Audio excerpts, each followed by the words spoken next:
Praise the lord. प्रभु यीशु मसीह के नाम से मैं सभी को स्वागत करता हूँ। आज फिर एक बार इस ऑडियो के द्वारा आप लोग को मिलने में मैं प्रभु में बहुत आनंदित हूँ। प्रभु आपको बहुत आयत से आशीष करे। आइए हम प्रार्थना करेंगे। पिता परमेश्वर, हम आपसे विनती करते हैं और मांगते हैं कि आज का जो समय, जो बाइबल स्टडी का समय है, परमेश्वर वचन को जब हम ध्यान करेंगे तो परमेश्वर हमसे बात कीजिए और प्रभु आपका जीवित वचनों से हमारे अंदर बदलाव लाने, हमें बहुतायत से आपका आशीष से हमें भरने के लिए हम प्रार्थना करते हैं। सच्चाई को जानकर उसके अनुसार चलने के लिए आप हमें कृपा अनुग्रह करने के लिए हम प्रार्थना करते हैं। जितने भी लोग जुड़े हैं हर एक को आशीष करो, यीशु के नाम से हम मांगते हैं, आमीन। मैं आप लोग को धन्यवाद करता हूँ कि आप लोग बहुत ही अच्छी तरह से रविवार के दिन फिलेमोन के एग्ज़ाम को आपने लिखा। आशा करता हूँ कि आप लोग के लिए बहुत इजी था। तो आगे हम बढ़ेंगे। आज यहूदा का पत्र, उसमें एक ही अध्याय है। तो इसमें हम सिर्फ आज कुछ कलम को ही सिर्फ हम क्या करेंगे, हम अध्ययन करेंगे। तो यहूदा, इसका लेखक ऑथर अगर कौन है, अगर हम देखेंगे यहूदा खुद है। और पहला वचन में ऐसा बताया गया है कि वो याकूब का भाई, ब्रदर ऑफ जेम्स करके बताया गया है। यीशु मसीह के सेवकाई के समय में अगर हम देखेंगे तो उनका खुद का भाई लोग प्रभु यीशु पर विश्वास नहीं किया था। लेकिन प्रभु यीशु का मृत्यु और पुनरुत्थान के बाद अगर हम देखेंगे तो इन्होंने विश्वास किया करके कुछ वचन सपोर्ट करता है करके हम देख सकते हैं। और प्रेरित एक्ट्स चैप्टर 1 उसका 14 में भी अगर हम देखेंगे, वहाँ मरियम और यीशु के कुछ भाई लोग वहाँ पवित्र आत्मा के लिए वे लोग भी बाहर वेट कर रहे करके हम देख सकते हैं, बाट जो रहे करके हम देख सकते हैं। तो पतरस ने, पीटर, जिन लोगों को पत्र लिखा वही लोगों को यहूदा फिर से क्या कर रहा है, पत्र लिख रहा है करके हम देख सकते हैं। ये जनरल है, कोई पर्टिकुलर नहीं है, ये जनरल एपिस्टल है। ओके, सभी लोगों के लिए लिखा गया करके हम देख सकते हैं। पतरस ने वार्न किया, लेकिन वो अब पूरा हो गया। और यहाँ यहूदा फिर से उनको याद दिला रहा है कि पतरस ने कहा था, और ये फिर से उनको क्या कर रहा है, रिमाइंड कर रहा है यहूदा इस पत्र के द्वारा हम देख सकते हैं। इसीलिए ज़्यादातर कलम दूसरा पतरस या पतरस का अगर हम पत्र में देखेंगे तो उनका उनमें वो अध्याय में जो भी वचन है और जो वचन यहूदा में है बहुत मैच होता है करके हम देख सकते हैं। तो यहूदा अपने आप को वो एक दास के समान वो अपने आप को परिचय देता है करके हम देख सकते हैं। वो कहता है कि जूड और सर्वेंट, और किन लोगों को, जो प्रभु के द्वारा बुलाए गए, प्रभु के प्रिय और प्रभु के लिए सुरक्षित। Okay, to called and to be loved and kept. Okay, तो हम भी अगर हम देखेंगे तो हम भी प्रभु के द्वारा बुलाए गए लोग हैं, हम प्रभु के प्रिय लोग हैं। और प्रभु ने हमें सुरक्षित रखा है। क्यों रखा है वो हम आगे हमें पता चलेगा कि क्यों हमें सुरक्षित प्रभु हमें रखा है, किस बात के लिए सुरक्षित रखा है। फिर उसके बाद के कलम में अगर हम देखेंगे तो वहाँ चॉइसेस्ट ब्लेसिंग है। ब्लेसिंग बताया गया कि आप पर दया और शांति और प्रभु का प्रेम बहुतायत से हो, ऐसा वो प्रार्थना कर रहा है, वो विश कर रहा है करके हम देख सकते हैं। और मेरा भी यही प्रार्थना है कि हम सब पर प्रभु का अनुग्रह, प्रभु का दया, शांति और प्रेम अब तक तो है लेकिन और बहुतायत से हो, ऐसे मैं प्रार्थना करता हूँ। यहूदा इस नाम का मीनिंग अगर हम देखेंगे, प्रेस, इसका अर्थ है प्रेस। और एक चीज़ मैं बताना चाहता हूँ, इंग्लिश में अगर हम देखेंगे तो ज्यूड लिखा गया है। तो इसका बैकग्राउंड अगर हम कुछ स्कॉलर्स लोग जो लिखते हैं अगर हम देखेंगे तो उनका कहना ऐसा है कि यहूदा जो है, जो प्रभु यीशु को धोखा दिया, वही नाम है, लेकिन जैसे कि अभी हम तो नहीं रखेंगे यहूदा, नहीं, यहूदा ने क्या किया, प्रभु को धोखा दिया, तो वो नाम मैं कैसे रखूँ। तो शायद इसलिए यहूदा के जगह पे जूदा, उसके जगह पे इन्होंने जूड लिखा है, ऐसा करके कुछ स्कॉलर्स लोग क्या करते हैं, कहते हैं। ठीक है, तो यहाँ हम आगे बढ़ते हुए देखेंगे कि वहाँ वचन ऐसा बताया गया है। पहला कलम ऐसा है कि प्रभु के द्वारा चुने हुए लोग, प्रिय लोग, और उसके बाद सुरक्षित किए हुए लोग, फिर इन लोगों को प्रभु का आशीष हो। उसके बाद अगर हम देखेंगे, वो बोलना चाहता है कि आप लोगों को एक विश्वास, एक वचन आपको सौंपा गया था, विश्वास सौंपा गया था। और उसके बाद हम देखेंगे यहूदा कहता है कि कलीसिया में कुछ लोग क्या हो गए हैं, फिसल कर आ गए, या उन लोग छिप कर कलीसिया के अंदर आ गए करके हम देखते हैं। तो मतलब ये कलीसिया को ही बताया गया है कि कलीसिया में कुछ लोग आ गए हैं। वो कैसे लोग हैं अगर हम देखेंगे, वहाँ लिखा गया है भक्तिहीन लोग, अनगॉडली पीपल।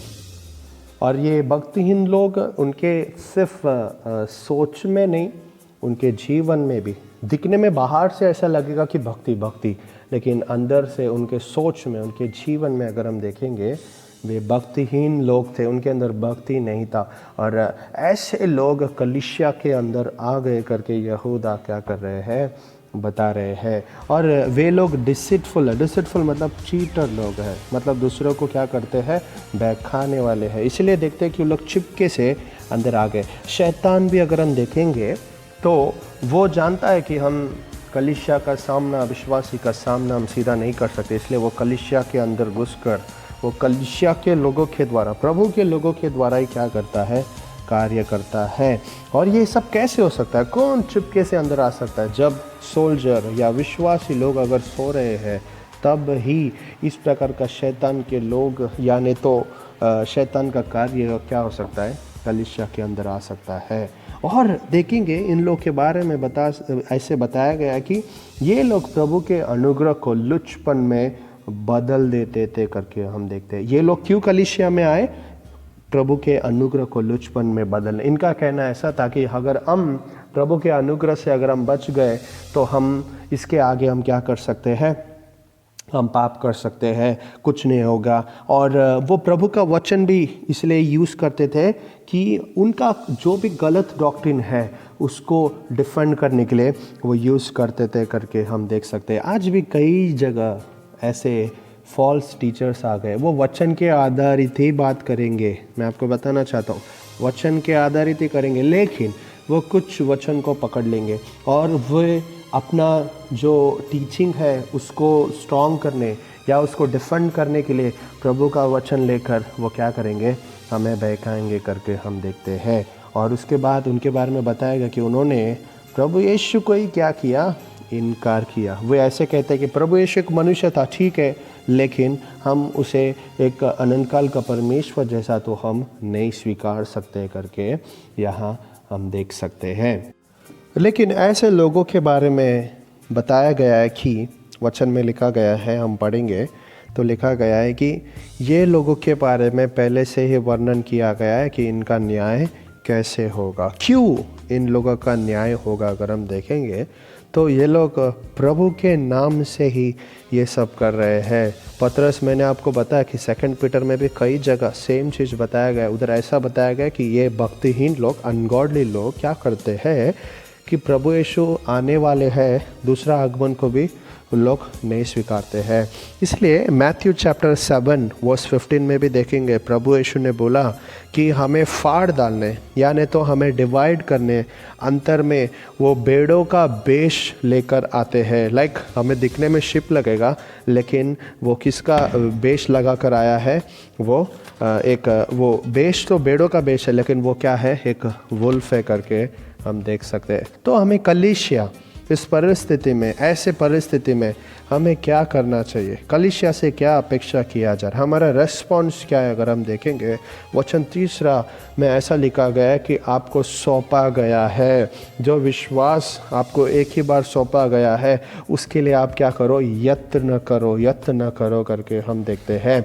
हम देखेंगे कि परमेश्वर का वचन पौलुस के पास आया, फिर पौलुस के द्वारा तिमोथी के पास आया, फिर तिमोथी के पास कई लोगों के पास आया, और ऐसे ऐसे करके आज हमारे पास आया है। आज हमारे पास अगर प्रभु का वचन आया है तो उसमें हमारे पिता या हमारे पेरेंट्स या कोई तो है। अगर सोचो, अगर एक जनरेशन को भी अगर हम नहीं सौंपते तो सोचो उसके बाद का जनरेशन तक वो क्या होता है, इफेक्ट होता है करके हम देखते हैं। तो हमें क्या होना है, हमें जो यत्न करते रहना, इस फेथ के लिए हमें यत्न करना है। जिस तरह अगर एक खिलाड़ी, उसको देखो, वो डायरेक्ट खेलने नहीं जाता है, रोज प्रैक्टिस करता है, वो भागता है, दौड़ता है, शरीर को स्ट्रेच करता है, एक्सरसाइज करता है, और साथ में एक टीम मिलकर वो लोग क्या करते हैं, काम करते हैं। उसी तरह हम कलीसिया को भी मिलकर क्या करना है, यत्न करना है। पहला तिमोथी में जो बताया गया था कि हमें क्या करना है, विश्वास की अच्छी लड़ाई हमको क्या करना है, लड़ना है। विश्वास के लिए हमें क्या करना है, यत्न करना है करके हम देखते हैं। उसके बाद अगर हम देखेंगे 5 से लेकर 7 कलम तक अगर हम देखेंगे तो 3 उदाहरण क्या किया गया, बताया गया है। जो पहला है इजरायली लोग, और दूसरा स्वर्गदूत, और तीसरा सोदम और गोमोरा। 3 उदाहरण क्या किया गया, बताया गया करके हम देखते हैं।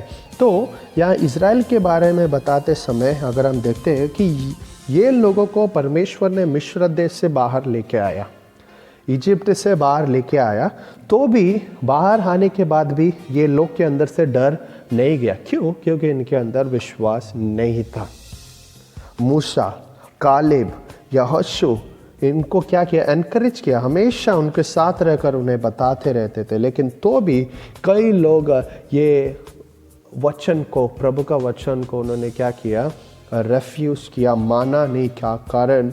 उनके अंदर अविश्वास था। और हम देखते हैं कि अविश्वास के कारण सब के सब लोग कुछ ही दिन के बाद कोई भी कानान में प्रवेश नहीं कर पाए करके सबके लोग भस्म हो गए। कारण एक ही कारण था, अविश्वास करके हम देख सकते हैं। वहाँ जब इजिप्ट से, मिस्र से जब प्रभु ने बाहर ले गया, सबके सब लोग सही नहीं थे। प्रभु ने लेकिन अनुग्रह सब पर किया, उस देश पर अनुग्रह किया।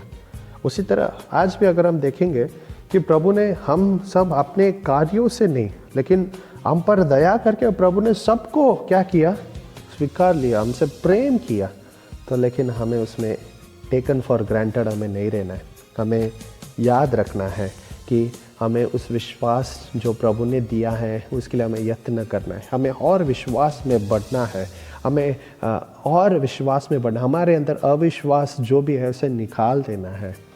अविश्वास के कारण इजरायली लोग को दंड हुआ करके हम देखते हैं। आगे स्वर्गदूत भी अगर हम देखेंगे, उन्होंने परमेश्वर का थ्रोन, जो सिंहासन के विरुद्ध में क्या किया, पाप किया। हमने पिछले दिनों में भी देखा कि शैतान गिरने का कारण क्या था, उसके अंदर घमंड था करके हम देखते हैं। घमंड के कारण, विरोध करने के कारण, प्रभु का सिंहासन का विरोध करने के कारण वे गिर गए करके हम देखते हैं।